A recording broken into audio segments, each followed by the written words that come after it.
राजस्थान के जैसलमेर जिले से लगभग 18 किलोमीटर दूर थार के रेगिस्तान में बसा कुलधरा गांव आज सिर्फ खंडहरों का समूह है, लेकिन इसकी खामोशी में आज भी एक गहरी कहानी छिपी हुई है।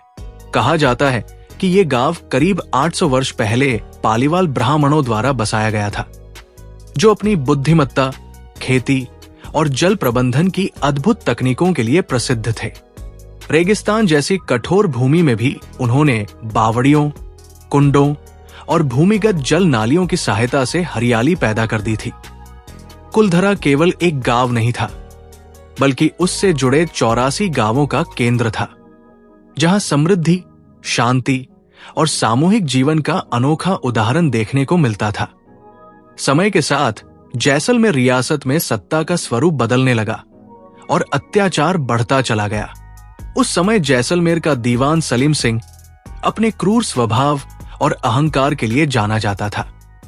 लोक कथाओं के अनुसार उसकी नजर कुलधरा के मुखिया की सुंदर और संस्कारी बेटी पर पड़ी और उसने जबरदस्ती विवाह की इच्छा जताई।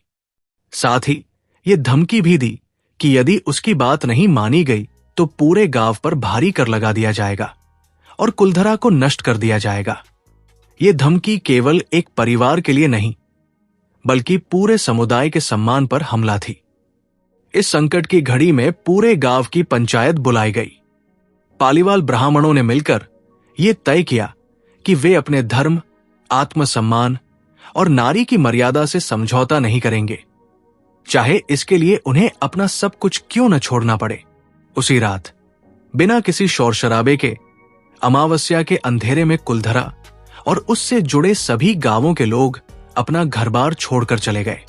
अगली सुबह जब शासक के सैनिक वहां पहुंचे तो चूल्हे ठंडे थे, दरवाजे खुले थे और बर्तन वैसे ही रखे थे, मानो लोग अभी लौट आएंगे।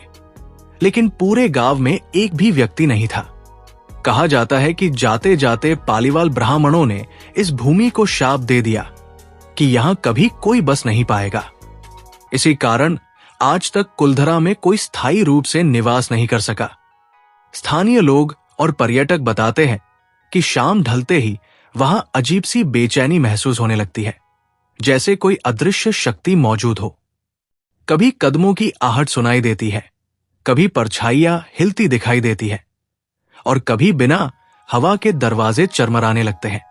यही कारण है कि सूर्यास्त के बाद वहां रुकने की अनुमति नहीं दी जाती। इतिहासकार इस घटना के पीछे अकाल, पानी की कमी और बढ़ते कर जैसे तर्क देते हैं। लेकिन सबसे बड़ा प्रश्न आज भी अनुत्तरित है कि इतने बड़े समुदाय का एक ही रात में बिना किसी संघर्ष और निशान के गायब हो जाना कैसे संभव हुआ। कुलधरा आज भी अपने खंडहरों के साथ खड़ा है, मानो समय से सवाल कर रहा हो। ये केवल एक उजरा हुआ गांव नहीं, बल्कि स्वाभिमान, एकता और बलिदान की वो कहानी है जो रहस्य बनकर आज भी लोगों को सोचने पर मजबूर कर देती।